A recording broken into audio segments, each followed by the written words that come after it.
again, welcome back to Huddle Psychology.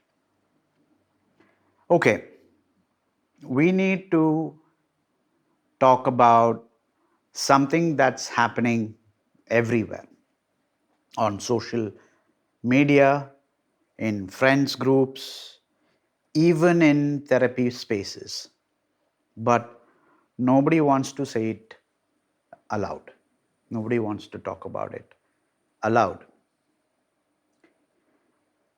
Have you noticed that trauma has become or is becoming competitive? Yes, you heard me right. Have you noticed that trauma has become or is becoming competitive? It's like people are comparing their pain to prove who has it worse, or kind of using their trauma as a way to win arguments or to gain social status. I know this is a very sensitive topic, but we need to understand the psychology behind why this is actually happening. Because, truth be told, it's not helping anyone heal. In fact, it might actually be making things much, much worse. I'm Rahul Nair, and again, welcome to Huddle Psychology, where we huddle together to learn more about ourselves.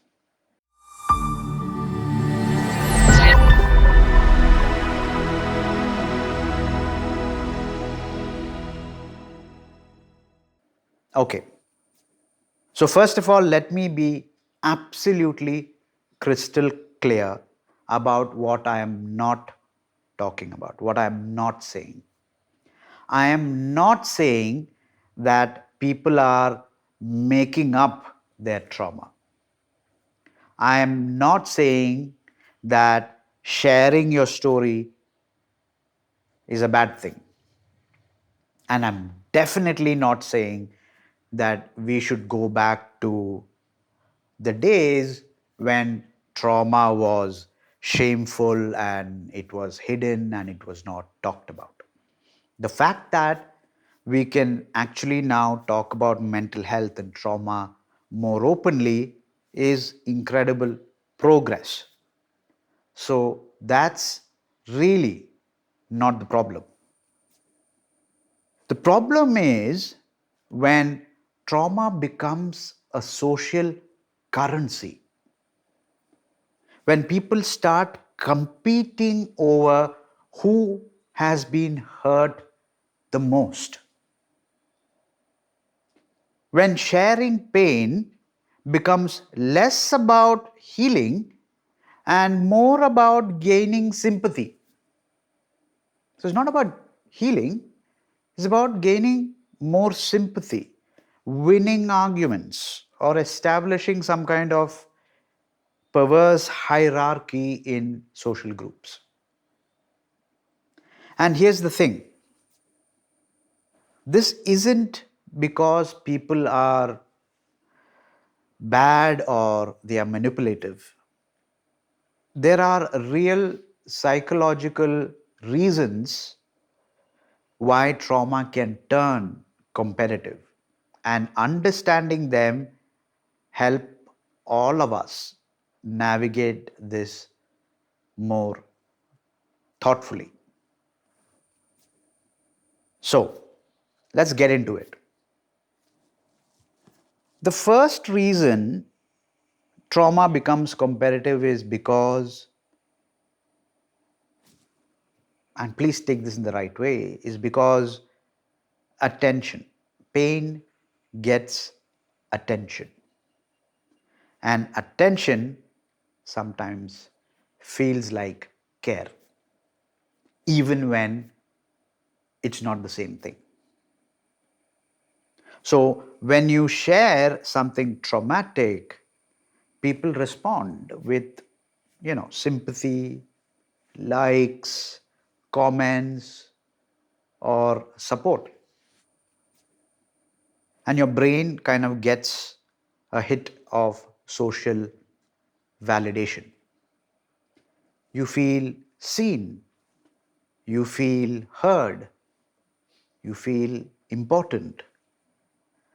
And for people who didn't get enough attention growing up, or who feel kind of, invisible in their daily lives, this can become addictive. So unconsciously, people start to learn that, hey, when I share my pain, people care about me. When I'm doing well, people move on to someone else. And this creates a pattern where being in crisis feels safer than being okay.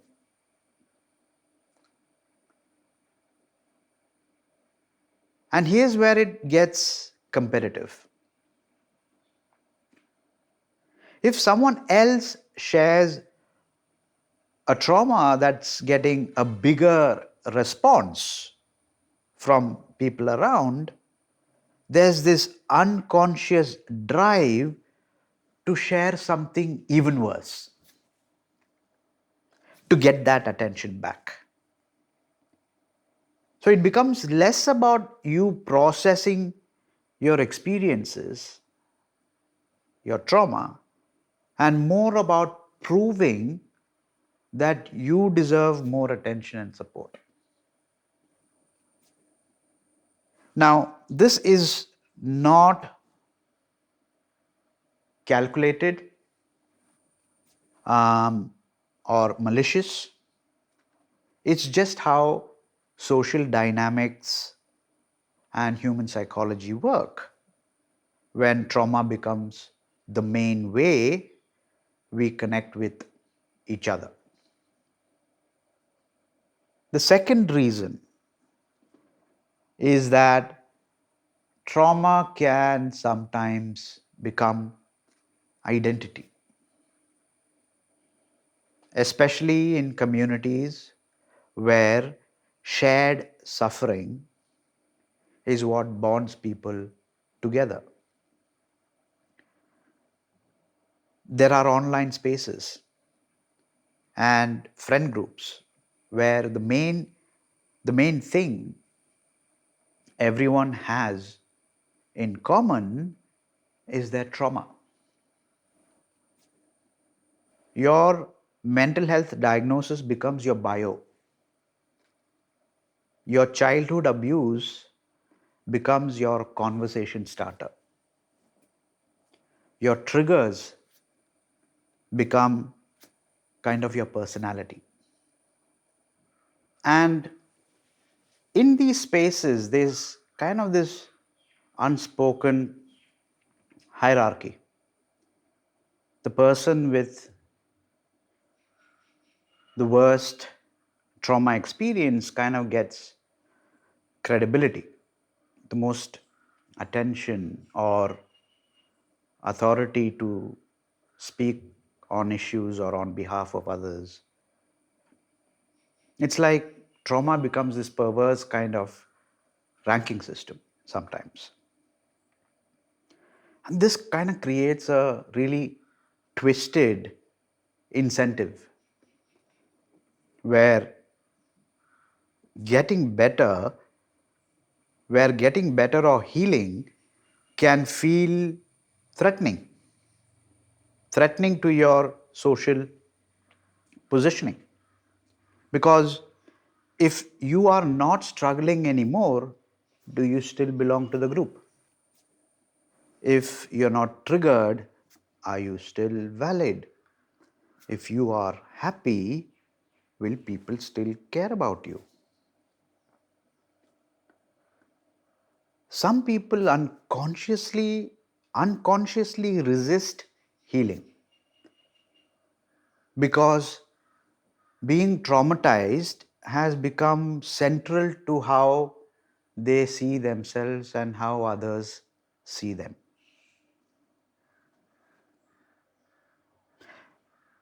The third and the most kind of problematic aspect is when trauma gets weaponized,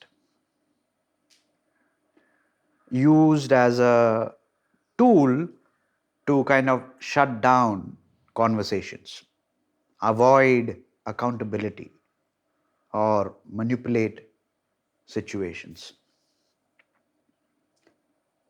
Maybe you've seen this.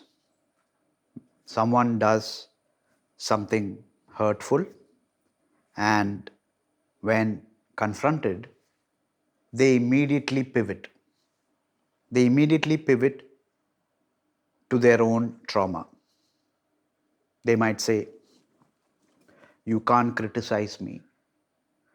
You can't criticize me because I have PTSD, post traumatic stress syndrome. You don't understand what I have been through," or "This is triggering my abandonment issues." Now, let me emphasize that triggers are real, trauma responses are valid, but there's a difference. There's a big difference between saying, "Look, I'm having a trauma response right now. I think I need help." And my trauma means I can't be held accountable for how I treat others. There's a big difference between that. This turns trauma into a kind of social shield, right? Something that protects you from consequences or difficult conversations. And it creates this kind of complex dynamic where the person with the most trauma wins every argument, not because they are right, but because questioning them feels cruel. And this is harmful. This is harmful for everyone involved. It prevents the person from actually dealing with their own behavior.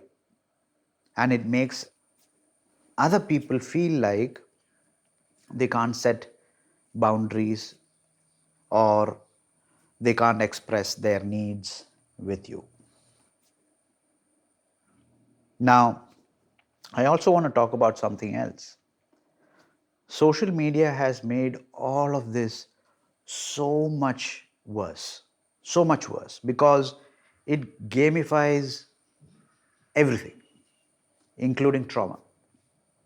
Trauma posts get engagement. The algorithms, they reward emotional content. The more dramatic your story, the more likely views you're going to get, more likes, views, shares. People literally go viral for their trauma dumps. That's how bad it is. And because social media is designed around comparison, people start comparing.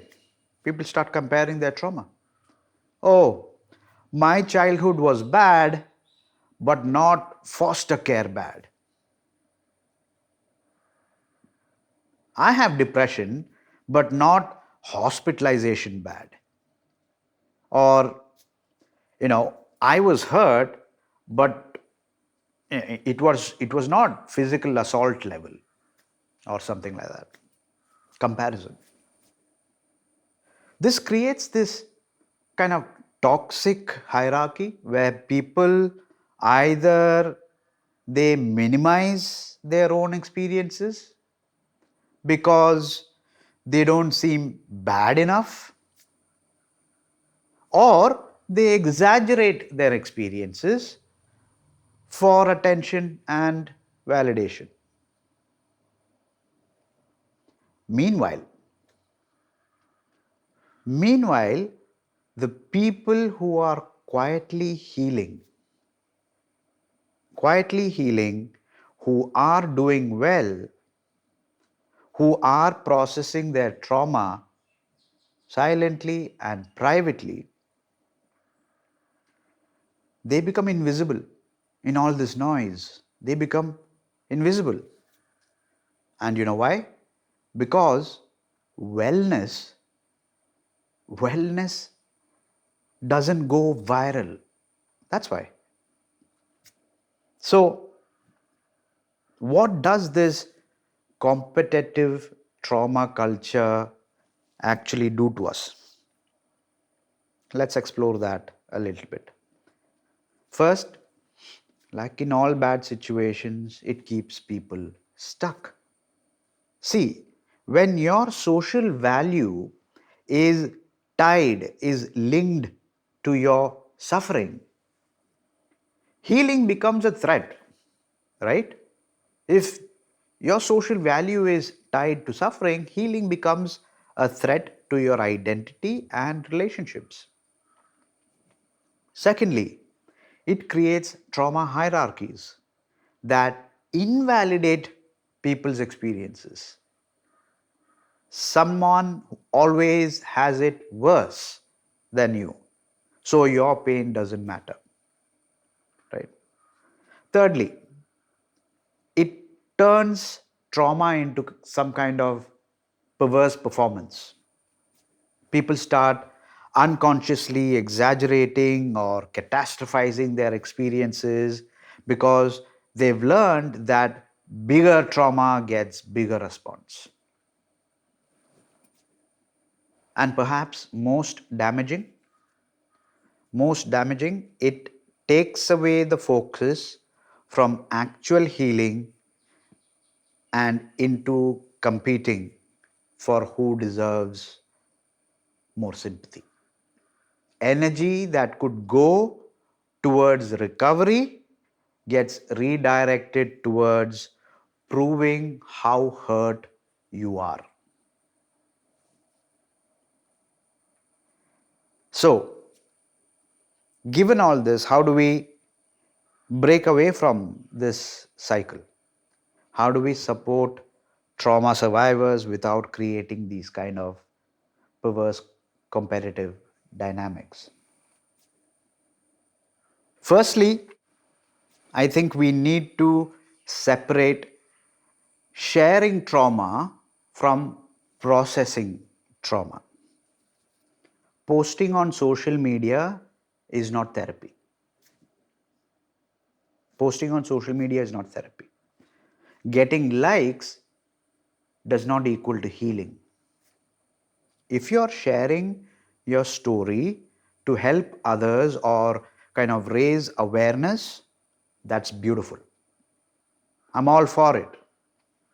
But if you're sharing because you need the attention to feel okay, then that is something that is worth examining more.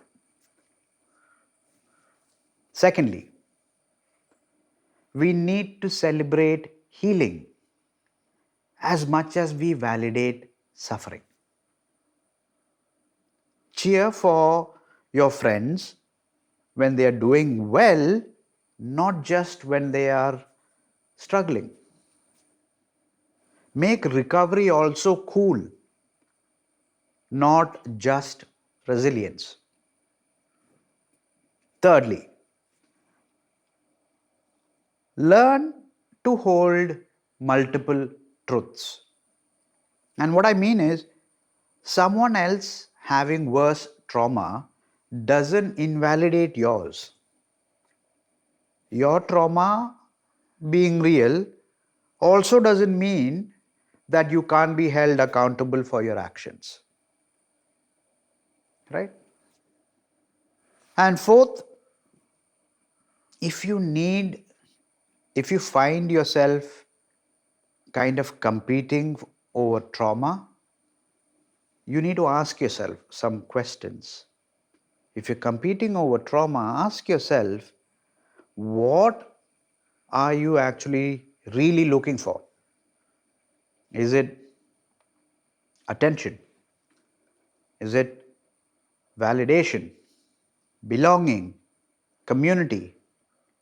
Because look, there are healthier ways to get those things than competing over trauma. And finally, please remember that trauma is not your identity. You are not your worst experiences. You're a whole person who deserves love and connection, whether you're struggling or you're thriving. Remember that trauma is not your identity. It needn't be. You're not your worst experiences. And trust me, this is coming from someone who has been through trauma. So it's important to realize that you're a whole person who deserves love and connection, regardless of whether you're struggling or thriving. So, look, if you recognized yourself in any of this, please don't feel ashamed. We're all just kind of trying to get our needs met, to feel connected to other people. The fact that trauma has become competitive is not anybody's fault. It's what happens when we don't have better models for community and support. But now that we understand the psychology, behind it, we can do better. If this video gave you some things to think about, then please hit that like button and let me know in the comments. Have you noticed comparative trauma dynamics? How do we create healthier ways to support each other? And if you want more psychology content that tackles the complex stuff we're all kind of dealing with, make sure you subscribe to our channel, because we are not shying away from the really hard conversations. Also, please visit huddlepsychology.substack.com to read a long form article on the same topic, along with, as always, references and suggested readings if you want to dig deeper into the topic. And also, finally, if you want to talk about this topic or anything else one to one with me, please feel free to reach out to me on rahul@huddlepsychology.com. Introduce yourself, and I'll try and get back to you as quickly as I can. And so that's it for this session. Until next time, keep flourishing, and I'll see you in the next one. Bye bye.